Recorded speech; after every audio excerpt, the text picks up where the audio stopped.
साथियों, इस आधुनिक प्लेटफॉर्म से इलाज और हेल्थ केयर पॉलिसी मेकिंग में से जुड़ा पूरा इकोसिस्टम और अधिक प्रभावी होने वाला है।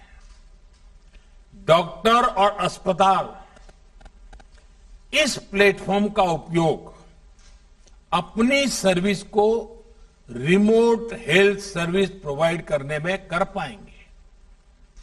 प्रभावी और विश्वस्त डेटा के साथ इससे इलाज भी बेहतर होगा और मरीजों को बचत भी होगी।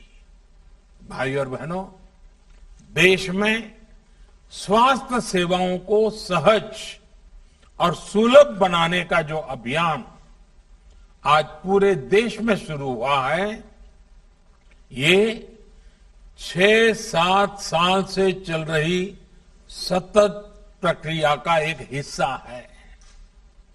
बीते वर्षों में भारत ने देश में आरोग्य से जुड़ी दशकों की सोच और अप्रोच में बदलाव किया है। अब भारत में एक ऐसे हेल्थ मॉडल पर काम जारी है जो होलिस्टिक हो, समावेशी हो। एक ऐसा मॉडल जिसमें बीमारियों से बचाव पर बल हो, यानी प्रिवेंटिव हेल्थ केयर, बीमारी की स्थिति में इलाज सुलभ हो, सस्ता हो और सबकी पहुंच में हो। योग और आयुर्वेद जैसी आयुष की हमारी पारंपरिक चिकित्सा पद्धति पर बल हो। ऐसे सभी प्रोग्राम गरीब और मध्यम वर्ग को बीमारी के कुचक्र से बचाने के लिए शुरू किए गए। देश में हेल्थ इंफ्रा के विकास और बेहतर इलाज की सुविधाएं देश के कोने कोने तक पहुंचाने के लिए नई स्वास्थ्य नीति, हेल्थ पॉलिसी, स्वास्थ्य नीति बनाई गई। आज देश में एम्स जैसे बहुत बड़े और आधुनिक स्वास्थ्य संस्थानों का नेटवर्क भी तैयार किया जा रहा है। हर 3 लोकसभा क्षेत्र के बीच एक मेडिकल कॉलेज का निर्माण भी प्रगति पर है। साथियों, भारत में स्वास्थ्य सुविधाओं को बेहतर बनाने के लिए बहुत जरूरी है कि गांवों में जो चिकित्सा सुविधाएं मिलती हैं, उनमें सुधार हो। आज देश में गांव और घर के निकट ही प्राइमरी हेल्थ केयर से जुड़े नेटवर्क को हेल्थ एंड वेलनेस सेंटर में उससे सशक्त किया जा रहा है। अभी तक ऐसे लगभग 80,000 सेंटर्स चालू हो चुके हैं। ये सेंटर्स रूटीन चेकअप और टीकाकरण से लेकर गंभीर बीमारियों की शुरुआती जांच और अनेक प्रकार के टेस्ट की सुविधाओं से लैस हैं। कोशिश ये है कि इन सेंटर्स के माध्यम से जागरूकता बढ़े और समय रहते गंभीर बीमारियों का पता चल सके। साथियों, कोरोना वैश्विक महामारी के इस दौर में मेडिकल इंफ्रास्ट्रक्चर के निर्माण को निरंतर गति दी जा रही है। देश के जिला अस्पतालों में क्रिटिकल केयर ब्लॉक्स का इंफ्रास्ट्रक्चर तैयार किया जा रहा है। बच्चों के इलाज के लिए जिला और ब्लॉक के अस्पतालों में विशेष सुविधाएं बन रही है। जिला स्तर के अस्पतालों में अपने ऑक्सीजन प्लांट्स भी स्थापित किए जा रहे हैं। साथियों, भारत के हेल्थ सेक्टर को ट्रांसफॉर्म करने के लिए मेडिकल एजुकेशन में भी अभूतपूर्व रिफॉर्म्स हो रहे हैं। 7-8 साल में पहले की तुलना में आज अधिक डॉक्टर्स और पैरामेडिकल मैन पावर देश में तैयार हो रही है। सिर्फ मैन पावर ही नहीं, बल्कि हेल्थ से जुड़ी आधुनिक टेक्नोलॉजी, बायोटेक्नोलॉजी से जुड़ी रिसर्च, दवाओं और उपकरणों में आत्मनिर्भरता को लेकर भी देश में मिशन मोड पर काम चल रहा है।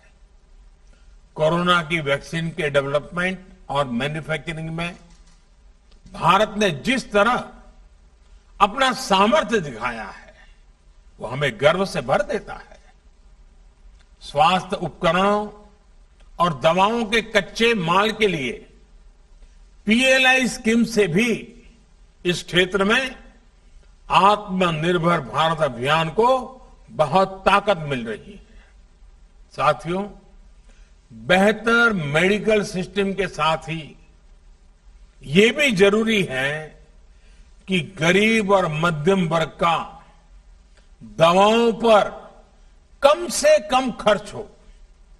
इसलिए केंद्र सरकार ने जरूरी दवाओं, सर्जरी के सामान, डायलिसिस जैसी अनेक सेवाओं और सामान को सस्ता रखा है।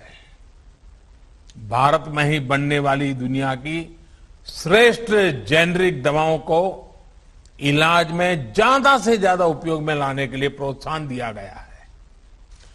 8,000 से ज्यादा जन औषधि केंद्रों ने तो गरीब और मध्यम वर्ग को बहुत बड़ी राहत दी है। और मैं जन औषधि केंद्र से जो दवाइयां लेते हैं, ऐसे मरीजों से भी पिछले दिनों मुझे कई बार बात करने का मौका मिला और मैंने देखा है कुछ परिवार ऐसे उनको डेली कुछ दवाइयां लेनी पड़ती हैं, कुछ उम्र में कुछ बीमारियों के कारण। इस जन औषधि केंद्र के कारण ऐसे मध्यम वर्गीय परिवार के 1,000, 1,500, 2,000 रुपया हर महीना बच रहा है। साथियों, एक संयोग ये भी है कि आज का ये कार्यक्रम वर्ल्ड टूरिज्म डे पर आयोजित हो रहा है। कुछ लोग सोच सकते हैं कि हेल्थ केयर के प्रोग्राम का टूरिज्म से क्या लेना देना, लेकिन हेल्थ का टूरिज्म के साथ एक बड़ा मजबूत रिश्ता है, क्योंकि जब हमारा हेल्थ इंफ्रास्ट्रक्चर इंटीग्रेटेड होता है, मजबूत होता है, तो उसका एक सकारात्मक प्रभाव टूरिज्म सेक्टर पर भी पड़ता है। क्या कोई टूरिस्ट ऐसी जगह जाना चाहेगा जहां किसी इमरजेंसी में इलाज की बेहतर सुविधाएं न हो? और कोरोना के बाद से तो अब ये और भी महत्वपूर्ण हो गया है। जहां वैक्सीनेशन जितना ज्यादा होगा, टूरिस्ट वहां जाने में उतना ही सेफ महसूस करेंगे। और आपने देखा होगा, हिमाचल हो, उत्तराखंड हो, सिक्किम हो, गोवा हो, ये जो हमारे टूरिस्ट डेस्टिनेशन वाले राज्य हैं, वहां बहुत तेजी से, अंडमान निकोबार हो, बहुत तेजी से वैक्सीनेशन को बल दिया गया है, क्योंकि टूरिस्टों के लिए मन में एक विश्वास पैदा हो। आने वाले वर्षों में ये बात निश्चित है कि सारे फैक्टर और भी मजबूत होंगे। जिन जिन जगहों पर हेल्थ इंफ्रा बेहतर होगा, वहां टूरिज्म की संभावनाएं और ज्यादा बेहतर होगी। यानी हॉस्पिटल और हॉस्पिटैलिटी और एक दूसरे के साथ मिलकर चलेंगे। साथियों, आज दुनिया का भरोसा भारत के डॉक्टर्स और हेल्थ सिस्टम पर लगातार बढ़ रहा है। विश्व में हमारे देश के डॉक्टरों ने बहुत इज्जत कमाई है, भारत का नाम ऊंचा किया है। दुनिया के बड़े बड़े लोगों के साथ आप पूछोगे तो कहेंगे, हां, मेरा एक डॉक्टर तो हिंदुस्तानी है। यानी भारत के डॉक्टरों की नामना है। भारत के इंफ्रास्ट्रक्चर अगर मिल जाए तो दुनिया से हेल्थ के लिए भारत आने वालों की संख्या बढ़नी ही बढ़नी है। इंफ्रास्ट्रक्चर की कई मर्यादाओं के बीच भी लोग भारत में ट्रीटमेंट कराने के लिए आते हैं, और उसकी कई भी तो बड़ी इमोशनल कथाएं हमें सुनने को मिलती। छोटे छोटे बच्चे हमारे अड़ोस पड़ोस के देशों से भी जब यहां आते हैं, स्वस्थ होकर के जाते हैं, पूरा परिवार खुश, उस देश में भी खुशियां फैल जाती है।